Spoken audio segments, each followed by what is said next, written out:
Welcome to Telangana వెలుగు. నేను మీ రాజు. MLC ఎన్నికల్లో భారతీయ జనతా పార్టీ సంచలనం సృష్టించింది. సో ఒక రకంగా కాంగ్రెస్ పార్టీ సిట్టింగ్ స్థానమైనటువంటి గ్రాడ్యుయేషన్ ఎమ్మెల్సీ ఎన్నికల్లో కూడా భారతీయ జనతా పార్టీ గెలవడం అనేది జరిగింది. సో సెకండ్ వన్ వచ్చేసి టీచర్స్ ఎమ్మెల్సీ ఎన్నికల్లో కూడా భారతీయ జనతా పార్టీ విజయం సాధించడం అనేది జరిగింది. సో 3 ఎమ్మెల్సీ స్థానాలలో ఇటు బీజేపీ 2 స్థానాలు కైవసం చేసుకోవడం ఇది ఒక రకంగా భారతీయ జనతా పార్టీకి పెద్ద బూస్టప్ అని చెప్పేసి కూడా చెప్పుకోవచ్చు. అలాగే బండి సంజయ్ గారు ఇక్కడ కీ రోల్ ప్రదర్శించారు. అండ్ బండి సంజయ్ గారు చెప్పినట్టు మీరు పాకిస్తాన్ గెలవాలనుకుంటున్నారా లేకపోతే ఇండియా గెలవాలనుకుంటున్నారా అని చెప్పేసి కూడా చెప్పారు. సో ఇది రంజాన్ గిఫ్ట్ అని చెప్పేసి కూడా గెలిచినాక చెప్పారు.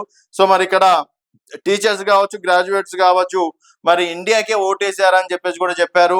2012లో మహబూబ్ నగర్ ఉప ఎన్నికల్లో కూడా ఇదే డైలాగ్ రిపీట్ కావడం అనేది జరిగింది. అప్పుడు ఎన్ఎం శ్రీనివాస్ రెడ్డి, ఇబ్రాహిం గారు టిఆర్ఎస్ పార్టీ నుంచి ఉన్నారు. ఎన్ఎం శ్రీనివాస్ రెడ్డి గారు ఇప్పుడు ప్రజెంట్ కాంగ్రెస్ పార్టీ ఎమ్మెల్యే. అప్పుడు బీజేపీ ఉప ఎన్నికల్లో గెలవడం అనేది జరిగింది ఎన్ఎం శ్రీనివాస్ రెడ్డి.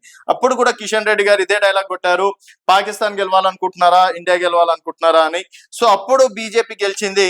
సో ఇప్పుడు అదే డైలాగ్ ఇక్కడ 2025లో రిపీట్ అయింది.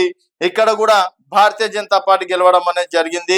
సో ఇక్కడ తెలంగాణ వెలుగు నుంచి కూడా మనం సర్వేలు చేసాం.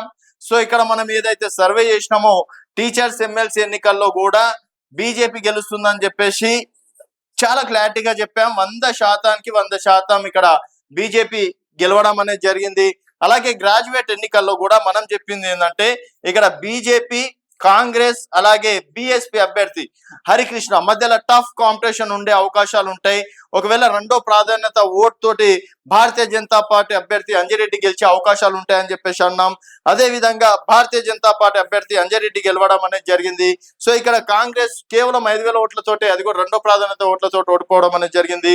సో కాంగ్రెస్ కావచ్చు, బిఎస్పీ అభ్యర్థి హరికృష్ణ కూడా టఫ్ కాంపిటీషన్ ఇవ్వడం అనేది జరిగింది.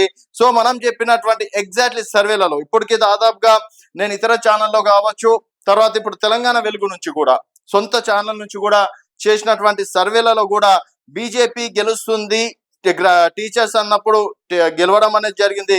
సో గ్రాడ్యుయేట్ లో కూడా భారతీయ జనతా పార్టీ అభ్యర్థి 2వ ప్రాధాన్యత ఓట్లతోటే గెలవడం అనేది జరిగింది. సో ఇది తెలంగాణ వెలుగు నుంచి గెలిచినటువంటి ఒక మొదటి స్టెప్ గా కూడా చెప్పడంలో నేను చాలా గర్విస్తున్నా. మా టీం కూడా దానికి ఎవరెవరైతే నాకు గ్రాడ్యుయేట్ ఎన్నికలకు సంబంధించి కావచ్చు, టీచర్స్ ఎన్నికలకు సంబంధించి కావచ్చు, ఎవరైతే రిపోర్ట్స్ ఇచ్చారో అక్కడ ఎవరైతే వాళ్ళు కష్టపడ్డారో వారికి కూడా తెలంగాణ వెలుగు నుంచి కృతజ్ఞతలు తెలుపుకుంటూ, సో మరిన్ని సర్వేలలో కూడా చెప్పడానికి డెఫినెట్ గా మేము ముందుంటానని చెప్పేసి కూడా చెప్పుకోవచ్చు. సో అలాగే ఎమ్మెల్సీ ఎన్నికల్లో కూడా 2 భారతీయ జనతా పార్టీ గెలవడం, మరి రాష్ట్రంలో రాజకీయాల్లో నెక్స్ట్ ఏ మలుపు తిరుగుతుంది, మళ్ళీ అంటే గతంలో 2 ఉప ఎన్నికలు గెలిచినా కూడా భారతీయ జనతా పార్టీ మొన్న 8 స్థానాలకే పరిమితం అవ్వడం అనేది జరిగింది.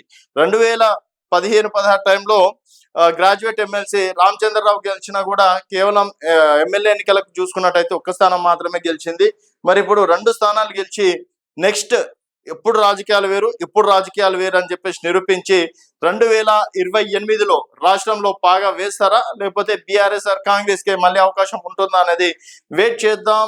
అండ్ 2 ఎమ్మెల్సీలు గెలవడం పైన మీ అభిప్రాయాల కింద కామెంట్ రూపంలో తెలియజేయండి. చూస్తూనే ఉండండి తెలంగాణ వెలుగు.